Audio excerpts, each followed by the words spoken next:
Change does not come easy. Now, this is going to be tough to hear because it is antithetical to what you are used to hearing. You're used to hearing 5 ways to have a great marriage and 3 ways to start your life over, and eat this and you'll drop 100 pounds, and take this pill and you'll be back able to get into the dress you wore to the prom. But the truth of the matter is, a day of not eating at Wendy's doesn't constitute a diet, and you're not going to be transformed easily or quickly. It's very hard, and you have to challenge yourself to discipline your mind, to just focus on what are the most important things that you need to do right now in the midst of it. Number one, to fortify yourself mentally and emotionally, to develop a level of mental resilience, because there's so many unexpected things every day. Those who study trends in corporate America suggest that in order to change, not the building, you can change the building quickly, not the name, you can change the name legally and quite proficiently, but to change the culture of an organization is quite difficult. The invisible aesthetics and accoutrements that go along with an entity is difficult to change. Most experts suggest that 1 to 3 years at a minimum to change the culture of an organization. You can change the wallpaper. Changing the culture of a marriage is not easy. I have been doing marital counseling for 43 years. And let me tell you something. By the time you see most couples, the culture of the marriage is so baked in that nobody will listen at anybody because everybody on both sides think they are right.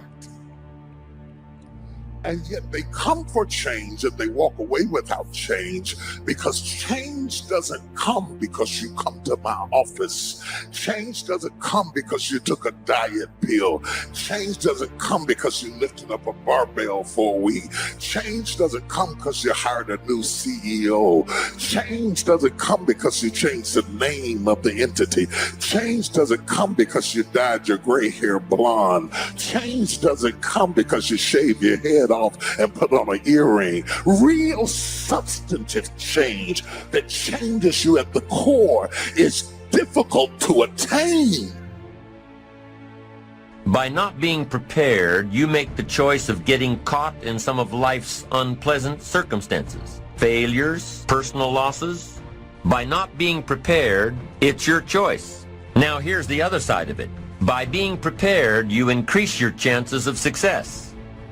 Some people tend to blame others for their mistakes. Concentrate on the work at hand and demand of yourself the discipline to stay focused. If you have a long list of things to get done within a day, do the toughest ones while your concentration is at its peak. Learn your body's rhythms and do the jobs that need the most concentration when you're able to do them best. Use your discipline to keep your mind in line. When you recognize the need to concentrate more, when you recognize this need, it will come easier and easier.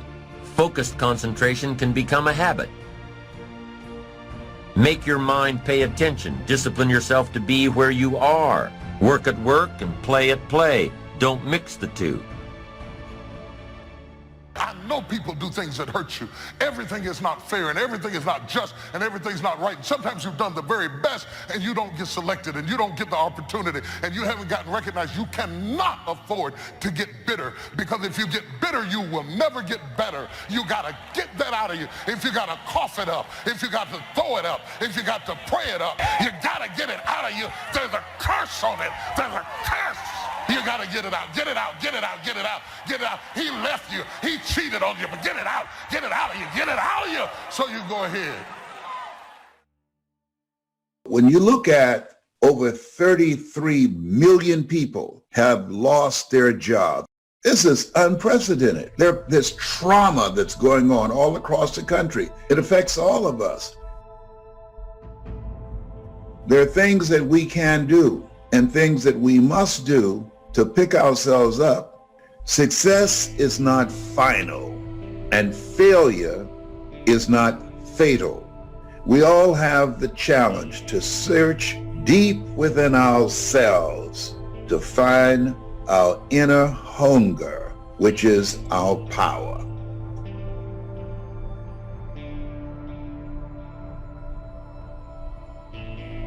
How easy is it to get up in the morning when you know you're not doing all that it takes?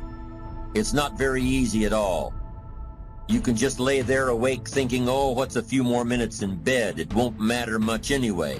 Wrong. It does matter. It will matter. Now, how easy is it to get up in the morning when you're pouring it on, doing the best you can, anxious to get going, make progress toward your dreams? It's a whole different story. When you're resting to renew your reserves, it's much different than resting to avoid your day. When you're psyched up and excited for your life, when you're excited for what you've planned to accomplish for the day, it's amazing. You'll wake up before the alarm clock even tries to startle you awake. Your successes fuel your ambition. Your successes give you extra energy. Your successes pave the way for more successes. It's the snowball effect. With one success, you're excited to meet another, and another, and another.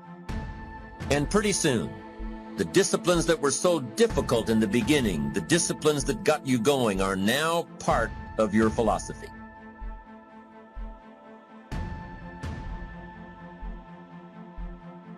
How do you know when you're successful? Do you have to be a millionaire? No. All we ask of you is that you earn all you possibly can. If you earn $10,000 a year and that's the best you can do, that's enough. God and everything else will see to it that you're okay. The key is to just do the best you can. If it's $10,000 a year, wonderful. If it's $100,000 a year, wonderful. If it's $1 million a year, wonderful. It doesn't matter $10,000 a year or $1 million a year. It doesn't matter as long as you've done the best you possibly can. Earn the most you possibly can. Be the most you possibly can. And here's why. The essence of life is growth. The essence of life is growth, to do the best you can. And here's what's interesting. Humans are the only life form that will do less than they possibly can. Humans are the only life form that will settle for less. Every other life form except human beings strive to its maximum capacity. How tall will a tree grow? Approximately. As tall as it possibly can. You never heard of a tree growing half as high as it could. No, trees don't grow half. Trees send their roots down as deep as possible, stretch their limbs up as high as possible, produce every leaf possible and every fruit possible. As a matter of fact, you never heard of a human physically growing half. We keep growing until we're done. Now that's a part of life we can't control. It's genetically coded. And that's probably why we keep growing till we're done. Because we can't control that part. It's the rest of our growing that we control. The growing of our minds, the expansion of our minds, that we can control.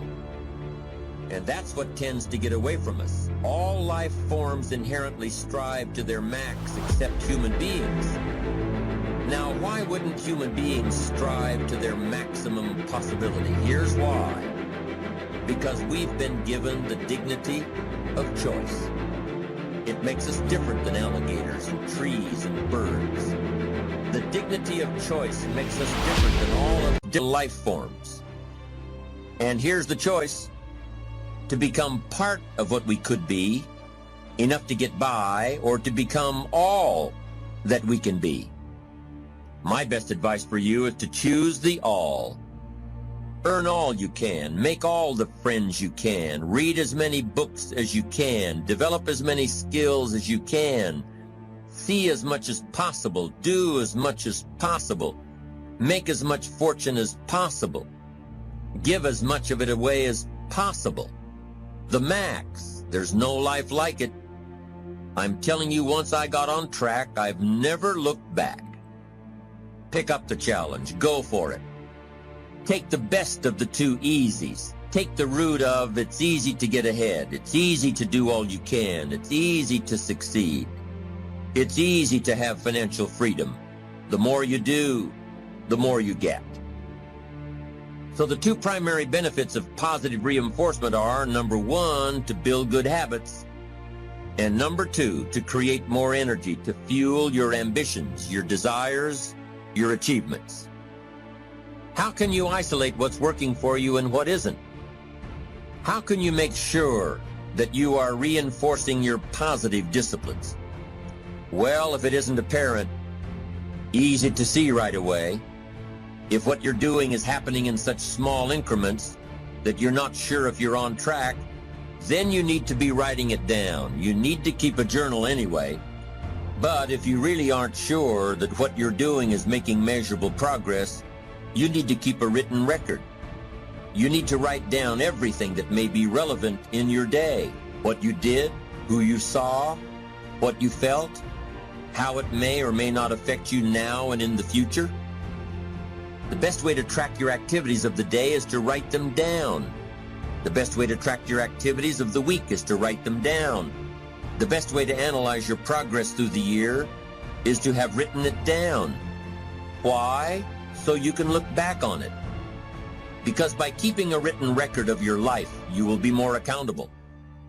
By putting into writing the action steps that you have planned, you will easily see what works and what doesn't. Most people just try to get through the day, never writing anything down, never keeping track of their progress along the way, never really knowing if they are doing all they can to reach their goals, to drive their ambition.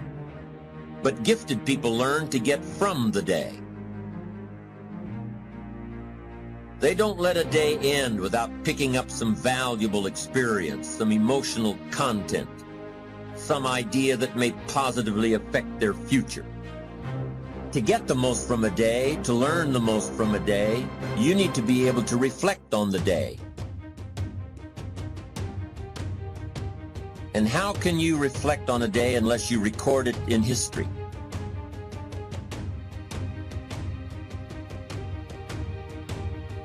That's the character test. It's like, what do you do with messages of error? And that's a tricky issue. Okay, so here's a solution to that. Here's what not to do.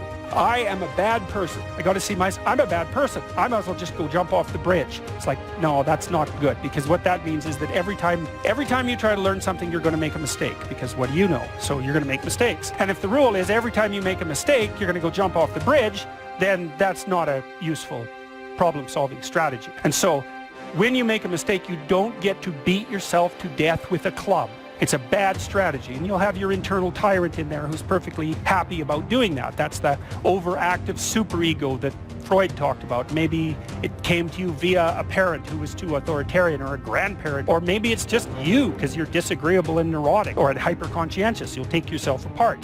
Then the question is, well, what does that mean? Well, maybe you're not looking at the world right.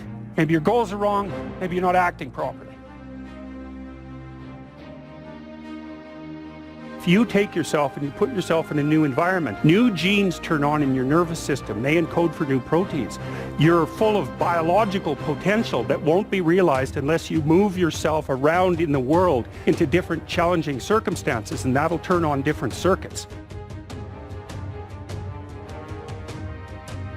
It's that by exposing yourself to different environments, you put different physiological demands on yourself all the way down to the genetic level, and that manifests new elements of you. Because you take yourself out of your dopey little village, and that's just the little bounded you that everyone knows and that isn't very expanded, and then you go somewhere dark and dangerous, and while you do that, you have adventures, and they toughen you and pull more out of you, partly because you're becoming informed. Now, my approach to my better future very early on in my career was to just go through the day with my fingers crossed. I sure hope things will change for the better. Then here's what I found out. They're not going to change. When you change, when you get better, it'll get better. Don't put it on someone else. Hope that someone else will change it for you. Take responsibility for yourself. You can't change the circumstances or the seasons or the wind. You can change whether or not you go for the skills, multiply your value by 2, 3, 5, 10. That you've got charge of. That you have control of. You don't have control of the constellations. Learn some new skills. You have control over that. And if you don't, that's your fault. You've got to take personal responsibility. You've got to be self-reliant. Nobody else can change your life, alter your ambitions, pave a golden road for you. It's up to you. Be responsible for yourself. Learn to reap the harvest without complaint. Take full responsibility for everything you do. Be responsible to yourself. It's your crop. We have a tendency to think that a new date and a new year and a new decade ensures a new you. But the reality is, it is not the ticking of a clock that brings about the transformative power. It is not as though God waited on a particular day and said, if you make it past this date to a new calendar date, I swear I'm going to bless you. No, it's not that simple. The truth of the matter is, change does not come easy.